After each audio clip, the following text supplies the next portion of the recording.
Assalamualaikum warahmatullahi wabarakatuh. Selamat datang kembali di video pembelajaran e-modul kompetensi manajerial Kepala Tenaga Administrasi Sekolah. Pada sesi kali ini kita akan memasuki materi pertama mengenai pengelolaan program dan laporan. Tujuan pembelajaran kali ini yaitu untuk meningkatkan kompetensi Kepala Tenaga Administrasi Sekolah dalam menyusun dan mengelola program serta laporan berdasarkan standar nasional pendidikan. Memasuki inti materi yang pertama, yaitu terkait mendukung pengelolaan standar nasional pendidikan. Mengapa KTHS harus mendukung pengelolaan standar nasional pendidikan? Karena standar nasional pendidikan adalah 8 standar yang menjadi tolok ukur minimal mutu pendidikan nasional. 8 standar ini meliputi standar isi, standar proses, standar kompetensi lulusan, standar tenaga kependidikan, standar sarana dan prasarana, standar pengelolaan, standar pembiayaan, dan juga standar penilaian. Nah, berdasarkan peraturan Pemerintahan Republik Indonesia pada nomor 19 tahun 2005, standar-standar tersebut merupakan persyaratan minimal untuk pelaksanaan pendidikan di seluruh wilayah hukum Indonesia. Pemerintah menggunakan standar nasional pendidikan sebagai dasar dalam proses akreditasi untuk memastikan kualitas pendidikan itu terpenuhi. Badan Akreditasi Nasional menggunakan standar nasional pendidikan ini sebagai panduan dalam membuat standar evaluasi akreditasi. Nah, menurut prinsip penilaian akreditasi tersebut yang saling melengkapi, jika semua persyaratan terpenuhi, pencapaian SNP juga akan ditunjukkan oleh hasil dari akreditasi tersebut. Nah, tujuan dari akreditasi yaitu sebagaimana didefinisikan oleh Undang-Undang Nomor 20 Tahun 2003, yaitu untuk memastikan apakah program dan satuan pendidikan pada jalur pendidikan formal dan non-formal pada semua jenjang dan jenis pendidikan memenuhi syaratnya.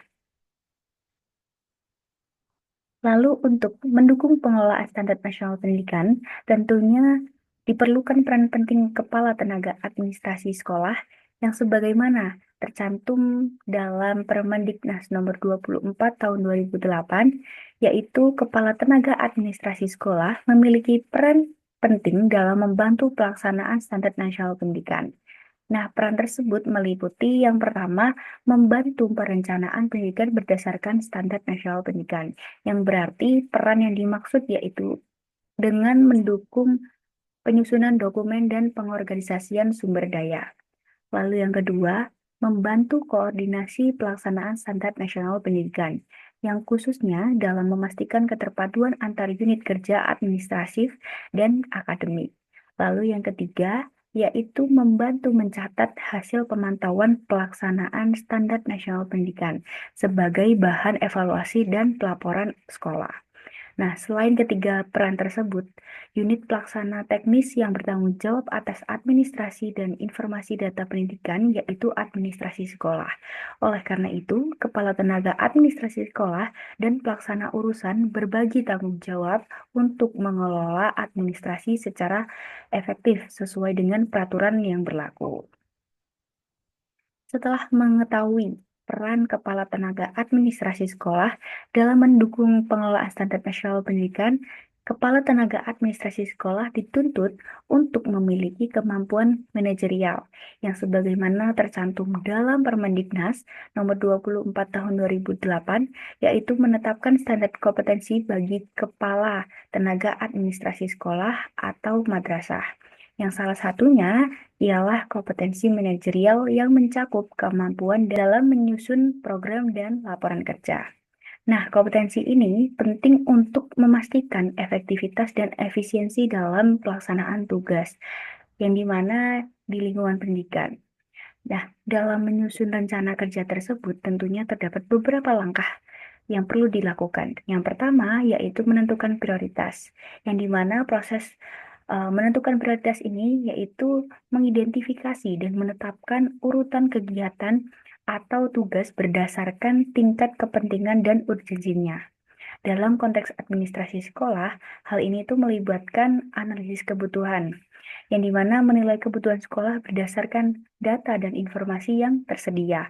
Lalu yang kedua yaitu penetapan skala prioritas, yang dimana bisa menggunakan metode seperti analisis SWOT untuk menentukan kegiatan yang harus didahulukan itu yang mana. Lalu yang terakhir yaitu perencanaan strategis. Bisa menyusun rencana kerja yang fokus pada kegiatan prioritas untuk mencapai tujuan sebuah organisasi. Lalu yang kedua, melakukan penugasan. Nah, setelah di prioritas itu ditetapkan, lalu langkah selanjutnya adalah melakukan penugasan. Jadi, tenaga administrasi perlu mendistribusikan tugasnya kepada para stafnya, yaitu berdasarkan kompetensi, kapasitas, dan tanggung jawab masing-masing. Bisa melewati langkah-langkah berikut. Yang pertama yaitu identifikasi tugas, bisa merinci tugas-tugas yang perlu diselesaikan terlebih dahulu. Lalu yang kedua, penilaian kompetensi, yang dimana bisa menilai kemampuan stafnya untuk memastikan penugasan yang tepat. Lalu delegasi tugas. Delegasi tugas ini memberikan tugas yang jelas, memberikan arahan termasuk tujuannya, batas waktunya, dan sumber daya yang tersedia.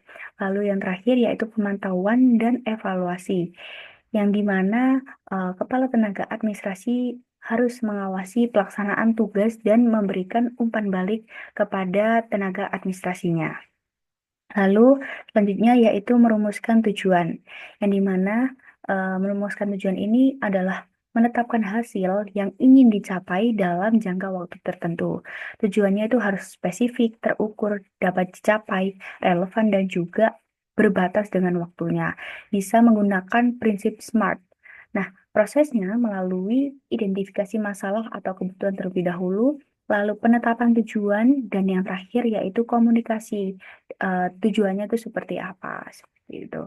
Lalu selanjutnya yaitu menetapkan sumber daya, yang berarti mengidentifikasi dan mengalokasikan sumber daya yang diperlukan untuk melaksanakan program kerja, termasuk sumber daya manusia, menentukan jumlah dan kualifikasi staf yang dibutuhkan, lalu sarana dan prasarananya, mengidentifikasi fasilitas dan peralatan yang diperlukan, lalu anggarannya, menghitung biaya yang dibutuhkan dan memastikan ketersediaan dananya seperti gimana dan diperlukan berapa. Lalu waktunya, menetapkan jadwal pelaksanaan kegiatan. Lalu yang kelima, yaitu menentukan strategi penyelesaian pekerjaan, yang dimana